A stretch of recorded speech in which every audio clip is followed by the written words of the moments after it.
me, men have a harder time being seen and seeing themselves and being seen by other men. Anger is like a coal that you hold in your hand. The only person it hurts is yourself. The only way to actually understand how to let it go or let it through is to hold that coal and realize it's not doing anything for you. I pulled a grenade, pulled the pin, and threw it into my life and exploded it, and which led to... Welcome back to the Unveiled podcast. I'm your host, Meagan Murphy.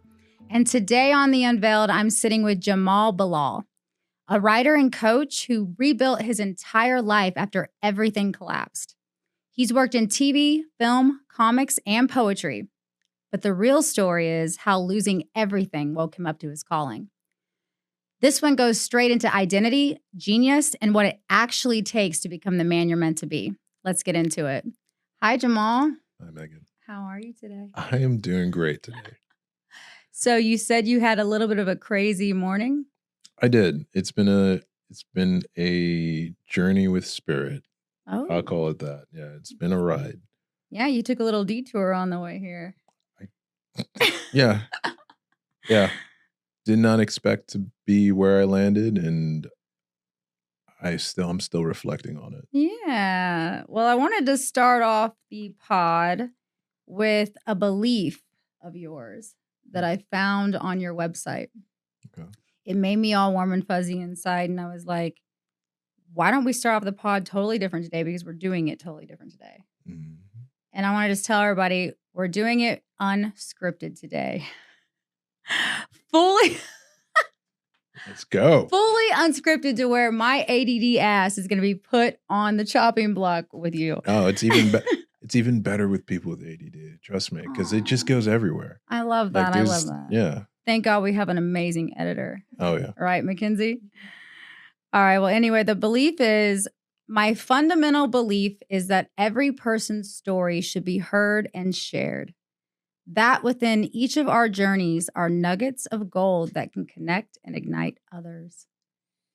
Where did that belief birth itself and when? Or how did that belief birth itself and when?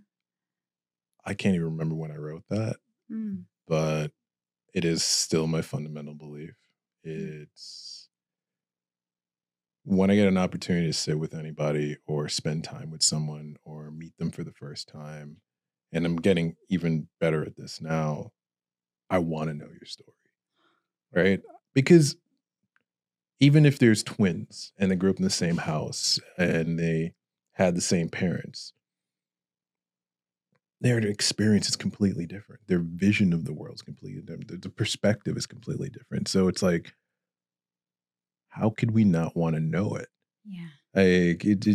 There is so much that we can learn from each other, and just the general, like, oh, you found that funny? Okay, cool, great, that's awesome. Yeah. But yeah, I love hearing people's stories. I love hearing their perspectives.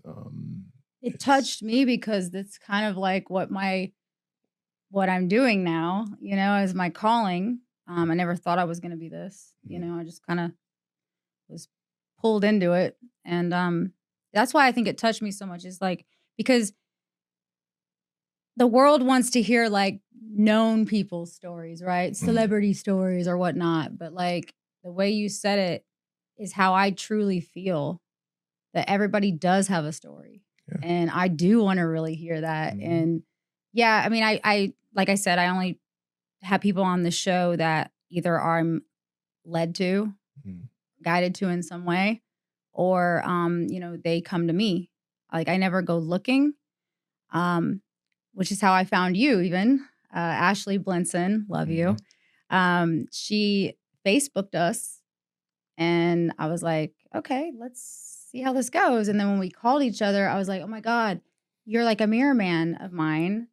We both worked in TV and film. I was in LA. You were in New York. Did you ever go to LA? Or? Only to visit. Okay. Yeah. All right. So 2 very different worlds, but we were both in the entertainment industry in some way. So I thought that was a mirror moment.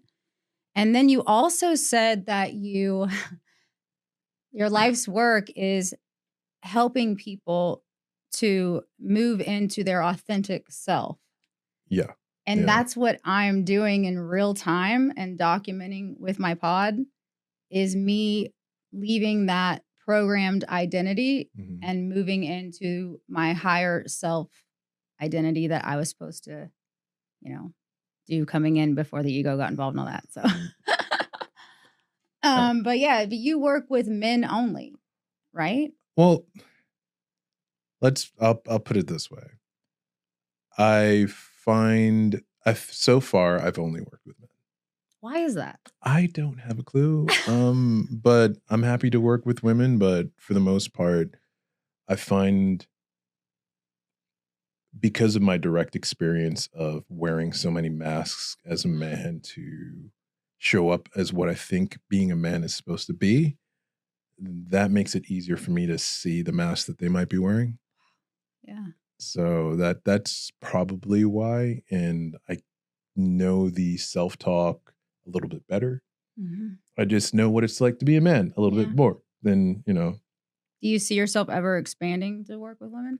yeah. Yeah. I mean, I've worked with one woman we're working on her book in more of a project manager facet, I should say. Okay. So, but primarily the going deep, the going internal, the embodiment, the getting clarity on who they are and what they want. Like it's been mostly that. Makes sense. Mhm. My mentor Alana's method. She only works with women, and everybody's always asking her because she's so amazing. She's like got the higher self blueprint for women, right? And they're always asking her about if she's ever going to expand it, but she's not. It's just not her thing. So I was wondering if it was just like a thing for you, and you just wanted to be sticking with men. So No, it's funny. There's a resistance in me, and be like, yeah, it's just dudes. I'm just doing work. And because of that resistance, I'm like, I think I need to just lean into it and just be men. yeah, Because there's something, and just for me, men have a harder time being seen and seeing themselves and being seen by other men. So to be like, all right, cool, I'm just gonna see those guys. That's what why I'm is gonna that? do. Well, you grow up as a kid, you like, and this goes with women as well, but you get all these images and all these ideas of what you're supposed to look like, right? Yeah. And then immediately, as a little boy, it's like boys don't cry, so we shut down our emotions early, right? So we don't get to emote and actually feel all the things. So I mean, you created a box, you're in a cube immediately. So you go from there, like, how else are you supposed to operate in the world if you're not supposed to experience those emotions? And it's interesting because a few weeks ago I went to a workshop and we were talking about the masculine and the feminine, and the way they describe masculine energy turns into it becomes this what's the word I'm looking for, a vessel, right? It's the structure that allows the feminine to work in. And I was like, okay, that's a really powerful idea. And I'm hoping I'm getting it right. This is my experience and understanding of it. And when we put it down that way, like, okay, you're a dude, you're supposed to hold the feminine, right? Your masculine is designed to hold the feminine. Where is it that you can experience your emotions, your feminine? Because the masculine men and women have We all have both. Exactly. Yeah. I'm more on the masculine side trying to embody my feminine side right now because I've always been the control freak, grind it out. And like, I'm trying to soften, because I've had that mask on my whole life too, trying to hold everybody together, being the structure for everyone. Being the structure and the safety. And that's what it is. It's like, you have to kind of create the safety for yourself in order to allow yourself to drop into the feminine. For the masculine, it's the same.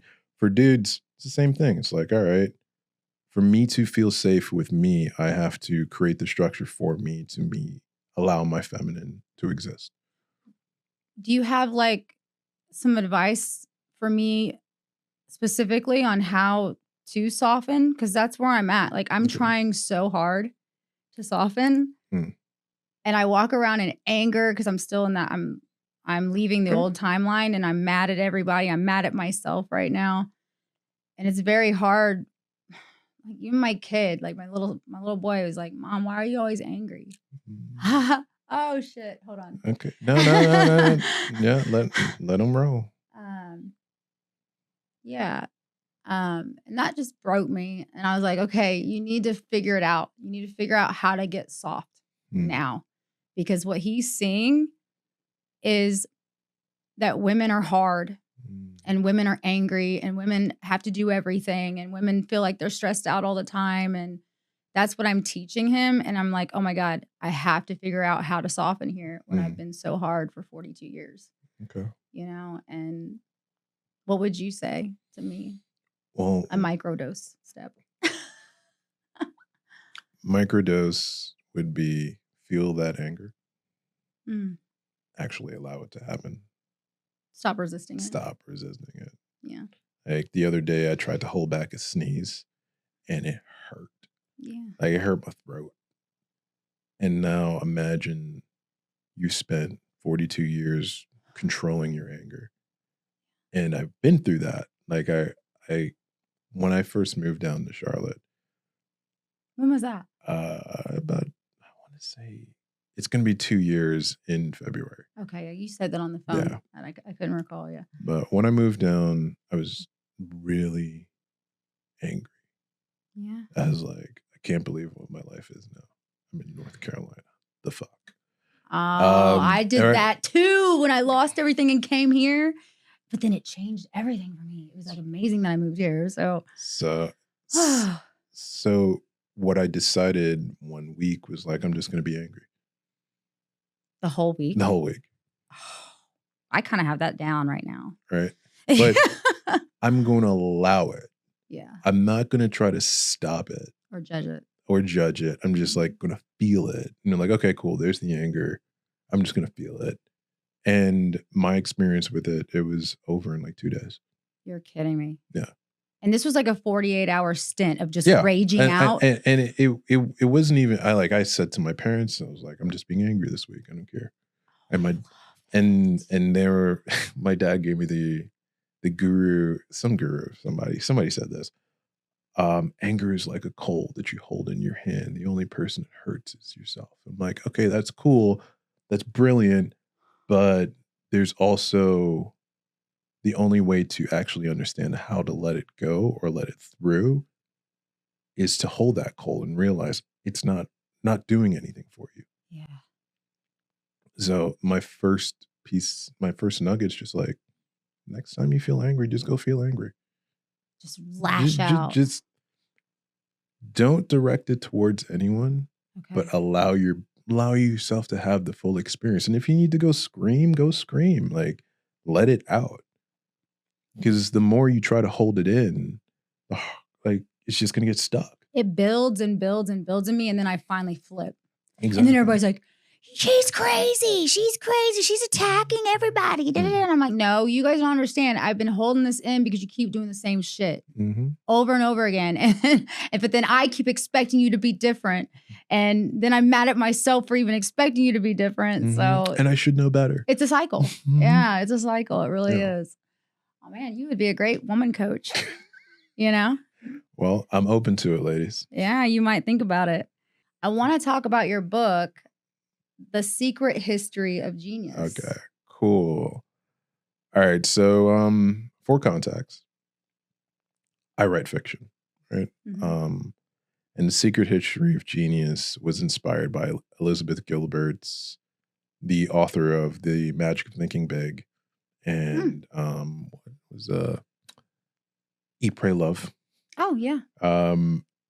She did a TED Talk, and in her TED Talk, she talked about the genius, and the history of genius before the Romantics or some era of time, and it inspired a story in my mind, like, and it also is kind of like the idea of spirit, Mm-hmm. that the ideas that we experience aren't our own. Right? Go into that a little more. They come to us. They're just floating around and kind of doing their own thing. In the ether. In their ether, and then just pop up. I'm like, okay, cool. This person might be into it. So I'm going to chat with them. And they drop a little bit of it. And then you have to pursue it. If you connect to it, you pursue it. And then you start to fulfill the genius. Right? So that was the idea of this book. And it's a fictional story about a boy who can see a genie, and his genie happens to just have this history of genies. So he's on this quest to figure out, how to tell these stories. Very interesting. Because I'm writing my own first book right now. It happened like last year. And I didn't know if yours was like kind of like channeled through you or what kind of book it even was. Because I asked Chad about it, and he was like, he said something about to ask you about the dark side of genius. And that intrigued me. That's an interesting question. And I didn't know what he meant by that. I mean, I'll dance with that. I think the dark side of genius is thinking that you are a genius. Oh, okay. Yeah, it's the ego of it. Oh. Yeah. Okay. I'll say that simply. Like when you think like this, I am all of this, like this idea is all of me, then okay, you're not taking into account your parents, your teachers. You're not an island. That was the next question. So, I was going to ask you, do you think geniuses are born or engineered by everything around them? I just got chills. I think that they are a combination of nature and nurture. Okay. Like there's a combination. I don't know enough neuroscience to talk about IQ, but I've met people that are really intuitive and really focused on one thing, and their level of understanding of something is far beyond what I'm going to be able to comprehend. Yeah. And my level of understanding and feeling the ability to connect is deeper than others. So it's just like my genius looks different than yours, What would you say your genius is? Is it the emotional intelligence? My EQ, I'll toot my own horn, is pretty high for the most part. Yeah. But like the way you started the podcast, that's my genius. I want to know your story. I want to know who you are. That's what makes me special. Because I genuinely want to. You need your own pod. And I'm telling you, no, it's weird because I'm like a catalyst, I guess.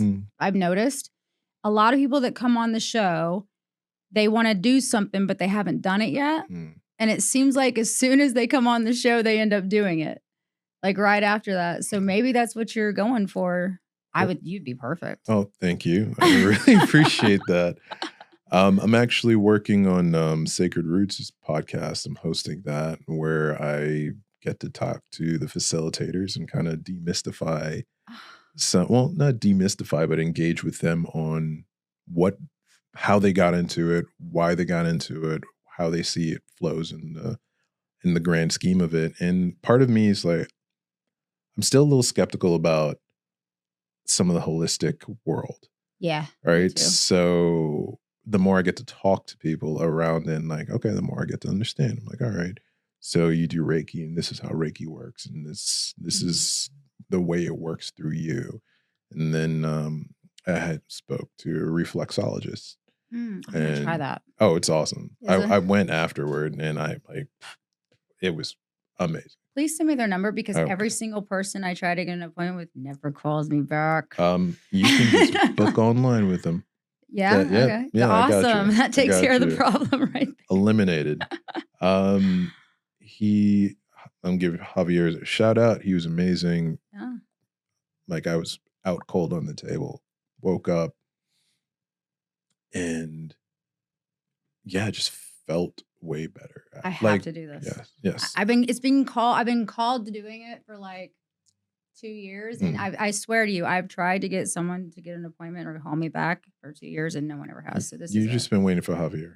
Yeah, exactly. The synchronicity here. Exactly. Okay. So But like when we spoke on the phone, you mentioned that this was a calling. Like you're like, Yeah. and then I think I might have mentioned the podcast You at one did. point. Now that I asked you and you said Sacred Roots, now I remember. But I think you should probably have your own.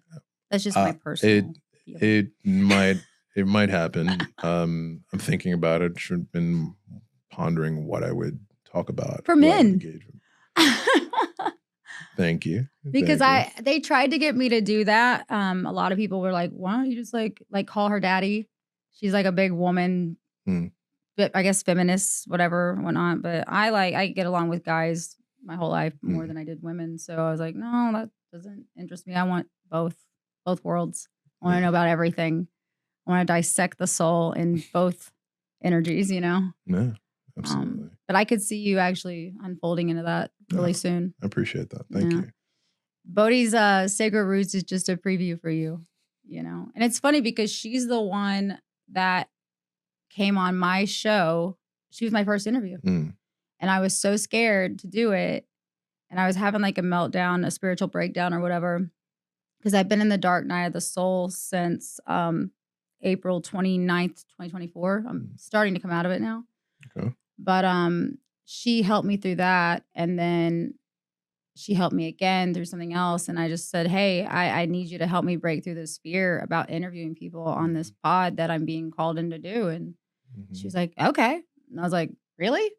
And I swear to you, she set the pace for the whole thing. Yeah. Okay. And then went and started her own. So do you think that this is maybe what is your true, what do you feel your true calling is? Is it the coaching or is it the podding? Well, it's challenging to answer that question because I've been in creative my entire life, right? Sold my first piece of art when I was like 6 years old to my like dad's best friend or something like that. Oh, wow. I don't know, like I can't even remember what it is. I just know I sold it to him. And being a creative person has been like the identity that I've locked into. And then what that cycled into is using that to tell stories for people to connect with. And then that cycled into, oh, wait, but I really like helping people. And I used to help people through stories. It's like, so I don't have a calling per se. Yeah. I wouldn't, and I'm anti-box, as you can tell. Like, don't put me in a box. I can do anything. So I would say if I had to label my calling is to see people and just be there for them and be there to see them and tell the stories that they have and tell the stories that I've experienced. Just expose those stories. Well, I totally wanted to know what was the collapse that like you went through. Okay. If you don't mind sharing that with what moved you into the coaching, because you weren't always doing the coaching, right? Yeah. You were working on TV and all that, but then something happened, right? Like life happened. Yeah. Okay. A huge thing. Yeah. So I got divorced and it was kind of like I'll go even further back. So during COVID, we're all isolated and TV changed. Production still had to meet up to shoot everything, but post-production, which is where I worked, we were in our separate corners of the world. And my primary love, and I discovered this later, of the job was being with my team and supporting my team. All right. So I'm like, I'm there for the team. That's what I love doing. I get to see them, get to interact, do the thing. But now we're siloed. And because I was working in it for so long, I got the official golden handcuffs. And it was like, oh wow, next step is to be my boss. And I'm like, I don't know if I want to do that. Like, it's too far away from the creative. I'm not sure how, like, I came up with all sorts of stories. So then I'll put it this way so I don't have to go through the entire thing. I pulled a grenade, pulled the pin, and threw it into my life and exploded it. And which led to the disintegration of my marriage. And that was on me. Actually, it works both ways. How long were you married? We were together 13 years. Oh man. Yeah, give or take. That's rough. So anything over a decade, I mean. So yeah. And at that time, like we're living together, so I moved out and the industry was going through its own changes with unions and AI, and it was like, okay, that. complete quiet for a while. So I move out. I'm on my own for the living on my own officially for the first time. 36 years, 37. I remember How young are you? I'm 40. Oh, I was gonna say you look really young, but you said 36 years. I was like, oh, okay. Yeah. So this was a few years back, but it's like I go through this period of like just I don't know what I'm doing. Like, okay, cool. I'm just going to go out in New York and do whatever and just try not to feel the pain. Yeah. That didn't work. And only when it's funny, it's like I got down to North Carolina, everything slowed down and I started to feel it. Mm. And I would say it was last January. I was reflecting on my life and like the periods of my life that I've enjoyed. And I've been mentoring in like when I was 11, I was an assistant art teacher. You were what? I couldn't hear. An assistant art teacher. 11? Yeah. So it was a art school in the back of Jerry's Artorama in Queens.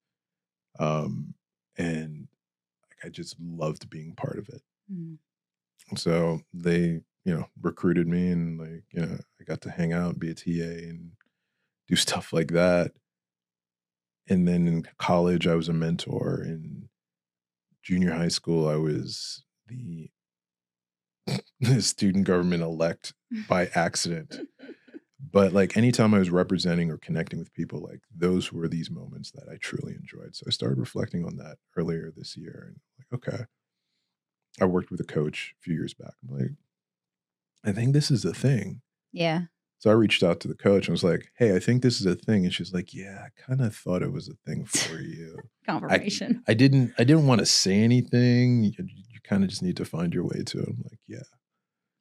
So for me, whenever I sit down with someone and I'm like, okay, I'm here. It's about you. I can see you. What do you need?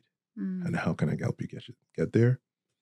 The world melts and I get to help somebody for a tapped living. in Exactly. when you're helping someone. Exactly. Like yeah. So it's been super cool.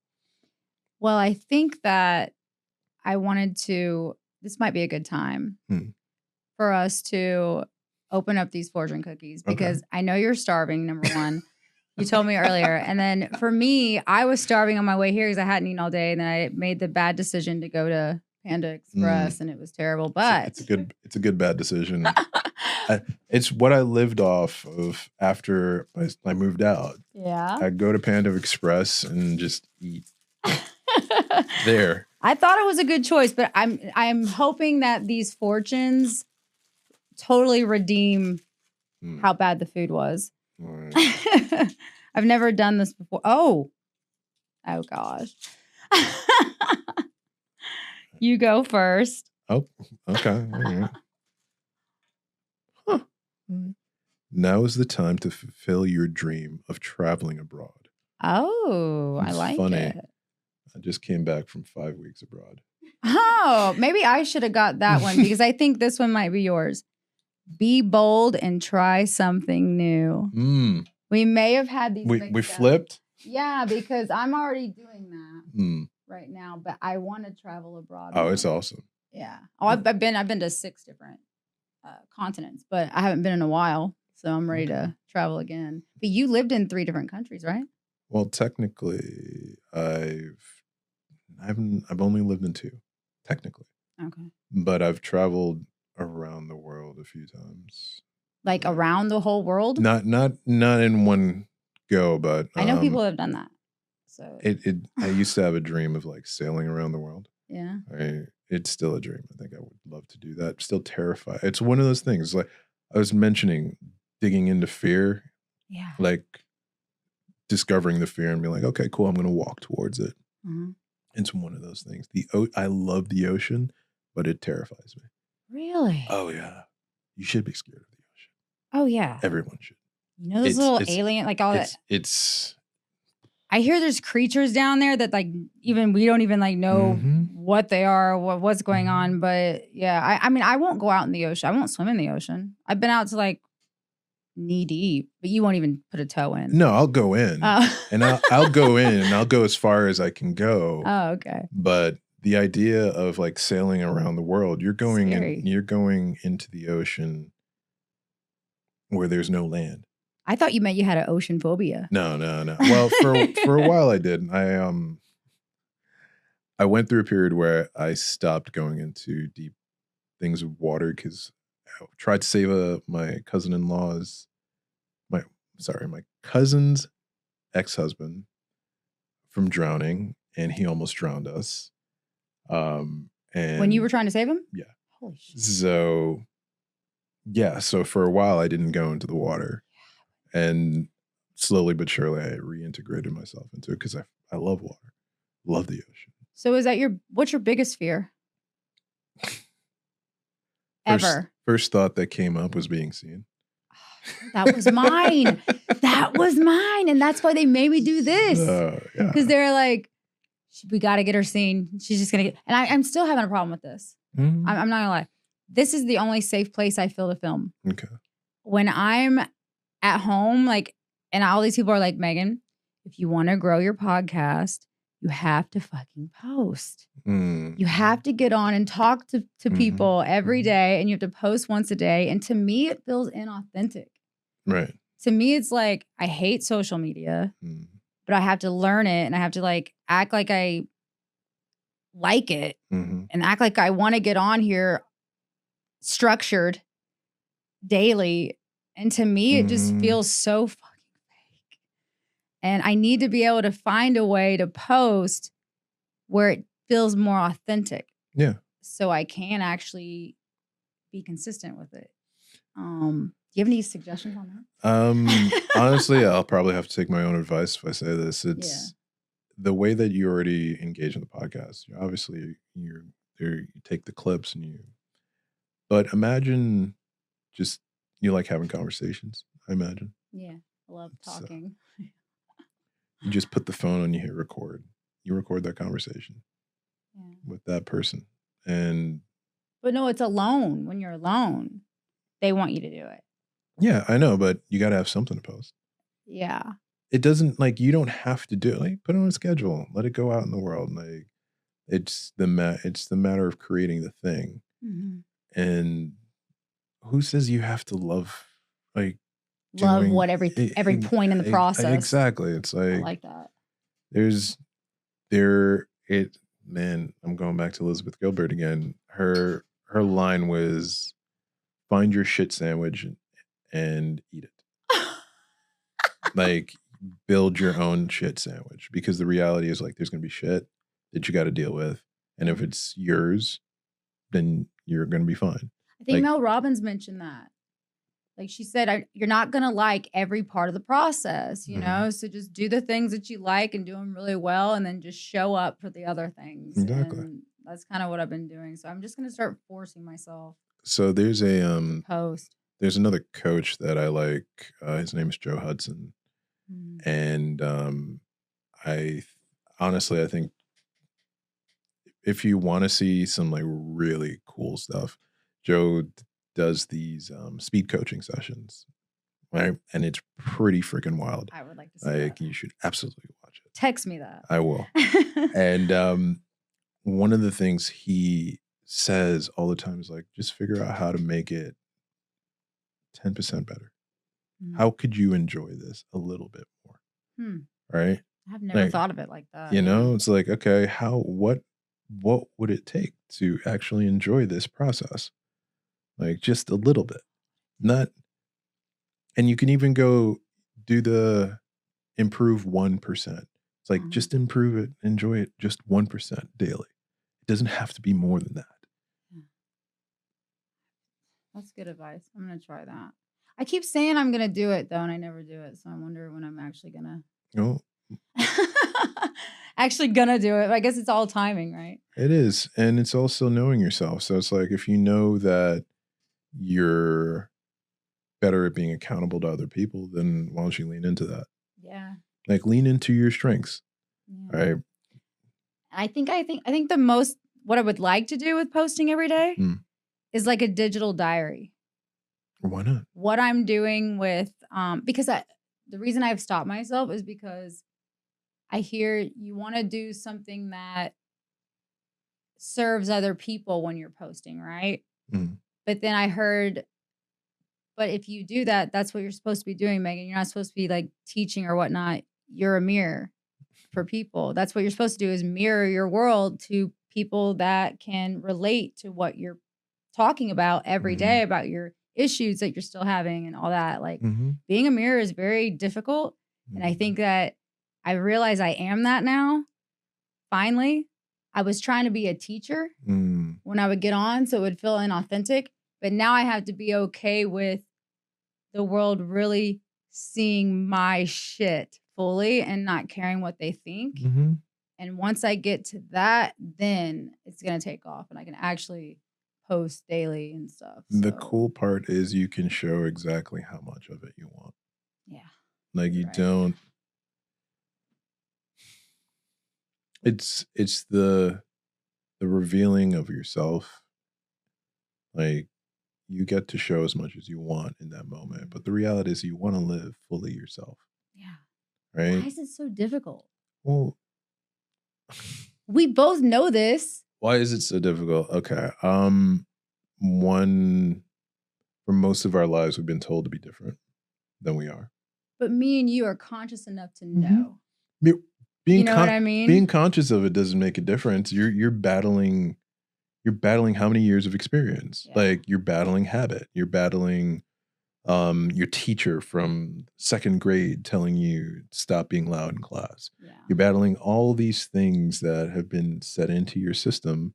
And now it's like, all right, cool. Now I know it's like knowing gravity's there doesn't mean you can figure out a way to get past it. You know, it's just, it's like, that's what's there. But it's called patience, Megan. Well, it's patience in action. So it's like you're doing the work. You do the thing to move along. It's like, all right, cool. 1%. 1%. What can I do today to be happier? What can I do today? And eventually becomes just your life. Right? It's, I mean, I hate the fortune cookie wisdom of it, but it is the practice. Do you understand what I mean by being the mirror? I do. I think I do. You want to explain it to us? A lot of people don't. Okay. So I believe or know that everything's a mirror. Okay. In our world, right? Like everything that shows up is just something that's within that we are either avoiding or we're supposed to hear or deal with outside of us. Like right now, we're both sharing the same fear of being seen, right? So I guess I'm still accepting this because it's so new to everybody and people aren't really ready for the mirror because the mirror hurts. It hurts. And you got to be willing to really look in the mirror of yourself. And that's what the hardest part is about being a mirror. And I kind of feel like this is coming up because maybe you might be one as well to some extent. Yeah, because I don't know why this is coming out right now. But basically, every show I do, the guest that comes on mirrors something in me that I need to work on or deal with or whatnot. And I'm supposed to be like that for the world as well, basically. All right. I mean, I will co-sign that for sure. Is I would say almost every single one of the clients that I've experienced in a coaching capacity have mirrored something back to me. Okay. Thank you. Yay. Right? Yay. And So there's truth to madness. There's truth to madness. Absolutely. You heard it right here, guys. There's truth to the madness of Meagan's mirror world, right? Definitely. Yeah. And something I was just gonna, while you were speaking, this came up for me. In the last, let's say 3 weeks, like I felt this like insane heart opening, like this love and appreciation for everyone. Wow. Right? Like it was like a deep rooted, like, whoa, this is what it's like to see people and be seen and all that. Right? And in between there has been these moments of heartbreak. Right? And the juxtaposition of like, oh, extreme love or an extreme heartache and break. It's like you gotta have both so you can like live through it. Yeah. And the mirror that you're describing of like, well, you see, you're reflecting back the hard stuff that you don't want to deal with. Like it needs to exist. Yeah. Right. To stop resisting being a mirror for people because they need it. Stop thinking that they're going to think you're crazy and just do it. Yeah. Lean into it. Figure out what it takes. What's that 10% to make it more enjoyable? Like who do you need to surround yourself with? Right? Do you need to go to a rage room every week to beat up some shit? That's funny. I've been to the rage room. Okay. Like it was really cool. How do you need to show up for yourself in order to start engaging with the thing that you want to do? Right? The people, the places, the clothes, all of it's like, what do I need? Right? Because if you don't take care, you got to show up for yourself first, and then you can show up for everybody else. Yeah. I haven't been doing that much lately. I've been not taking care of the body. And I've got to start doing that. But they just said 12 weeks. Why is your coaching 12 weeks? Why is my coaching 12 weeks? That specific number. I don't know why that came out of nowhere. I'm just letting it flow. This is what I told you would happen. And that's absolutely fine. So 12 weeks is 3 months. And in between, it allows for question answer experience. Right. The time is like it's like a psychology. It's a time thing. Yeah. Okay. It's like the expression of the habit like can be locked in 90 days. Like they say 21 days. I heard 67's the rule from Ty Lopez, but I don't know. He maybe just been blowing. I mean, it's like I'm sure there's a science to it. Yeah. But for me, when I can continually do something over the course of a certain amount of time, and you're sitting with somebody, you're learning them. I don't have a long or short game, right? So if someone wanted to work with me for a year, I'm like, okay, great. What are we working on for a year? Right. So you help them figure that out though? We will have a conversation about it. Absolutely. And it's like, we can continue the engagement, but like, it's kind of, I did talk therapy. Talk therapy works for some, and it was, in some ways it worked for me, in some ways it didn't. Same. But the reality is like, okay, how long am I supposed to sit here and talk to you? Yeah. Before something changes. Yeah, I need to go out, actually do the thing. Yeah. So it's like, we do the thing for 12 weeks. If you're not continuing to do the thing, okay, great. I'm not going to be like, hey, you want to come back?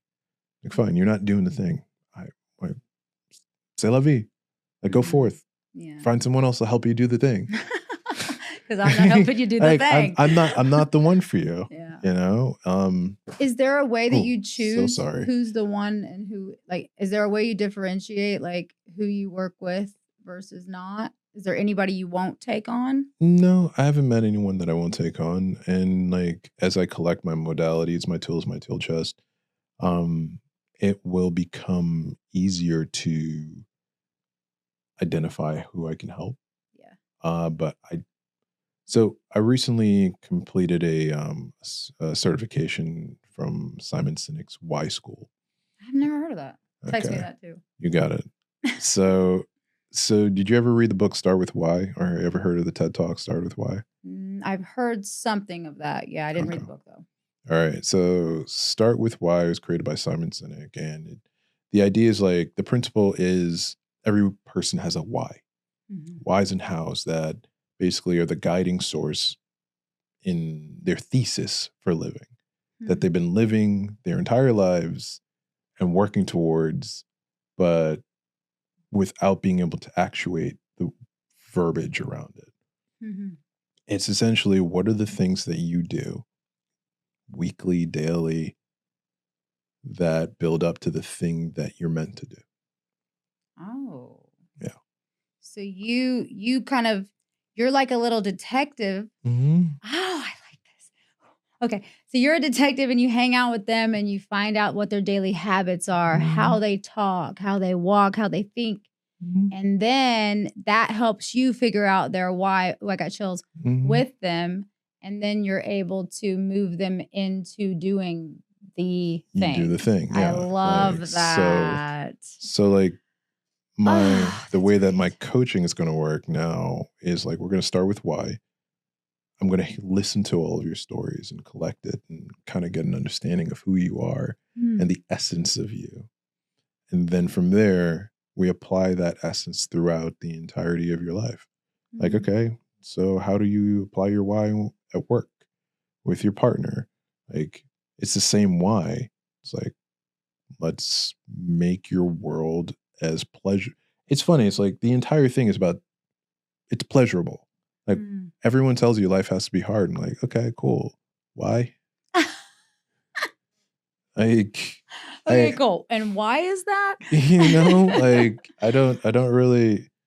What if I didn't know my why? I don't know my why. Okay. Think. Do I? You do. I do? Yeah, because it's funny. The way that we do a why discovery is we go through meaningful moments and moments in your life, because your why, all roads to lead to why, right? Yeah. And these meaningful moments allow you to get, how do I break this down without going too deep into it? No, please. These meaningful moments allow you to get clarity on your contribution and impact in the world. And the way I get clients to truly understand how important the why is, it's the thing that you want the most in the world, that you want to give most in the world, and it's the thing that you need most in the world. So it's the thing you need most. It's the thing you need the most and the thing you want to give the most. You're going to try to figure out what it is, are you? I already know. I already know. All right. The thing I need most is to be my authentic self. Okay. And that's what why I'm doing, I guess, what I'm doing now with my book and the pod. Okay. Is to help others do the same through reflecting my journey of transformation. Okay. I'm here with you. Yeah, I'm on the ride. If that made sense. I mean, it does. It makes sense. And I mean, I would absolutely be down to do a why discovery with you one day. God. And go through. Yeah, we should do it. How long does it take? So my average time now is about 3 hours, 2.5, 3 hours. Okay, well, let's schedule. I can't do it today. No. We're not going to do it today. It'd be interesting to do it like live recorded. It'd be interesting to do it live. Maybe we should do it live. So. Okay, let's wait and do another pod. Okay. And we'll do that. All right. You can unveil my why. Oh, shit. I hope it's good. Because I fully don't know. It's funny. Because I'm just being like pulled by this, whatever this is. But that's essentially what it's like. It's this experience. Like, okay, so part of my why is to create deep and meaningful connections in order to build community. Like that is my why, essentially. Oh, very cool. And I'm working on phrasing and how to phrase it, because the words matter. Okay, so I just brought me my next go ahead. thing. Go for it. On your Substack. Okay. Which I had trouble with I'm trying to put the credit card in and it does nothing on the 80 for the year, and I'll show you. Okay, cool. That's probably because I never set it up as a pay Substack. That's why. Yeah, I tried to contribute to you. I appreciate that. But I noticed your words plus meaning Substack. Yeah. I'm obsessed with language. I had a guy on David Oates' reverse speech. I don't know if you've heard of it. Yeah. He's a pioneer in language, and he's just incredible. But yeah, since I've been working with ChatGPT. Well, honestly, no. I went out to Amsterdam like 10, 11 years ago, and I got certified as a NLP practitioner. Oh, cool. Yeah, neuro-linguistic programming. Yeah, I'm very familiar with it. I knew you did, but I don't know if they know. But I noticed that Chat was using that on me. Oh yeah. Right, when we were working together, and when I saw that Substack of yours, it just made me very interested in how you were talking about how we all have different meanings for the words that we say or what we hear, right? Mm-hmm. Can you elaborate on that a little bit and tell them? Yeah, because that's absolutely. Yeah. So everything is word. Let me put not everything. Well, not everything. Not all communication. Like we've been having some nonverbal communication, but the You're so but like the way I present this question is now, what does love mean to you? When I say the heart, what does that mean to you? Right? What is your experience when you hear heart or think heart? I heard closed. I don't know why, but there we go. Yeah. It's like it's the twin conversation we had, the story conversation. That story that you've lived has defined the words that you see. Right? Like I was my first film job, I said to one of my coworkers, I was like, yeah, really wish there was like a library that had pictures of words and their meanings to different people. Because the reality is like, all right, podcast studio. For me, that's my Zoom H6 with 2 mics, and we sit anywhere and we do it. Right. For you, it's this beautiful facility. It's like our meanings, our description, our connection to it is completely different. Right? And everybody was like, why do you want to do a studio? I was like, I have no fucking clue. But I know that it has to be in a studio right now. From the beginning, that's what I'm telling you. It has to be. I don't know why, but it is. And I just got chills. So I'm just following the frequency. But like when you said the words plus meaning, are you referring to the meaning beneath the words? Because I learned that in NLP to kind of, when people talk to you, there's like a layer beneath what we say, what we mean. Is that what you were referring to? Or was it there that we assign meaning to? Because there's both. Oh, right there. So that's the challenge with the words. It's like, for me, okay, so it was earlier this year. I wrote this paper, and it's actually on my website, talking about vulnerability. And then I went into a tent and presented this to a group of like 20 men. And the word, with 2 words, and I hate using this word personally. I don't like trigger. Trigger it for me, the connotation, when I think of trigger, I think of a gun. Like I think of pulling, right? So it's like, okay, it never sits well. But anyway, they had an experience with the word accountability and vulnerability, right? It's like, okay, I had to go back and, like, if you look on that Substack place, I had to go back and look at the word vulnerability and actually look at what it means and it can mean to a man and meant to me. Like, when you're vulnerable, you are soft, squishy, and can be harmed. Like, I don't know any person, male or female, that wants to be harmed. Wow. didn't even know I didn't even know right? wow. Like if you think about how how it was used when you were a kid Yeah. and how it's used now. It's like, oh, you need to be vulnerable. Like, okay. I need to be heard. What does that mean? Like you don't have your armor on. Like, Mm. okay, so take off my armor, go into battle. That's being vulnerable, Mm. right? Not protecting myself. That's being vulnerable. But if you change the word, it would be great if you were more open. Mm.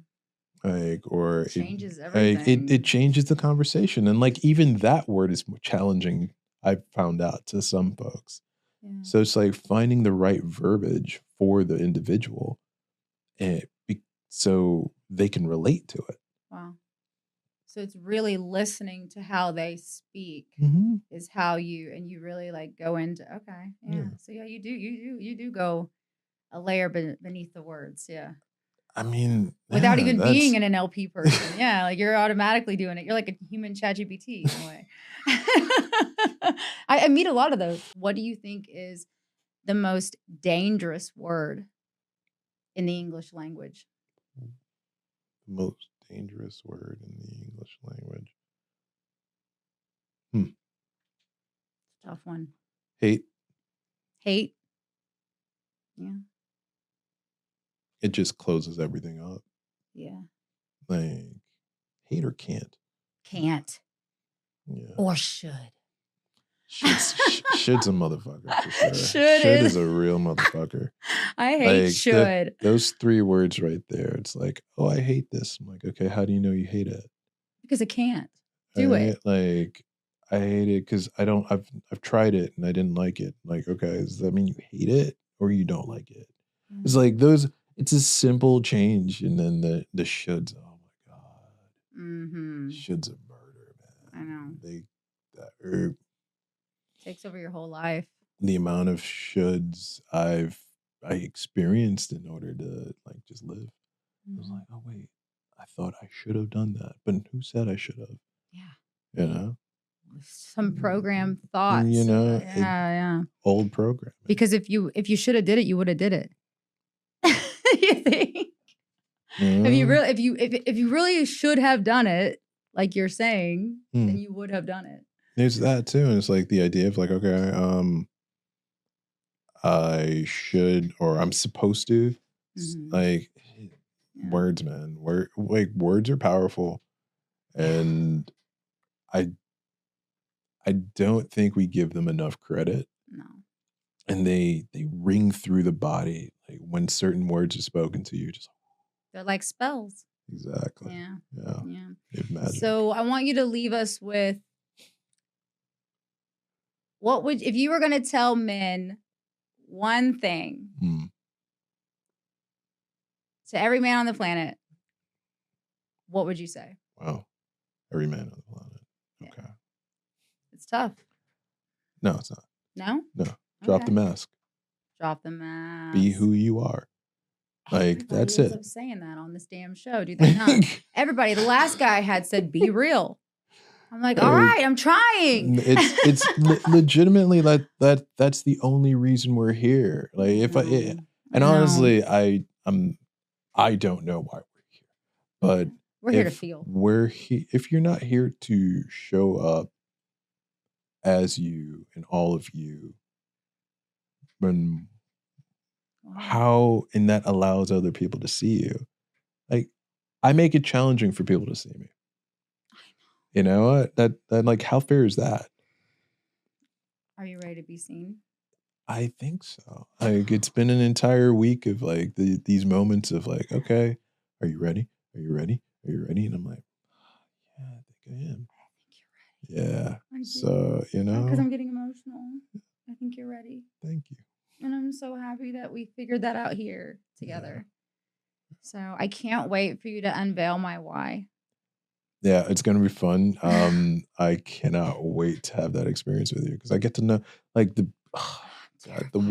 why discovery is probably it's one of the coolest things I've learned because you know how I said I like to it allows me to get to know you on this like really wonderful level.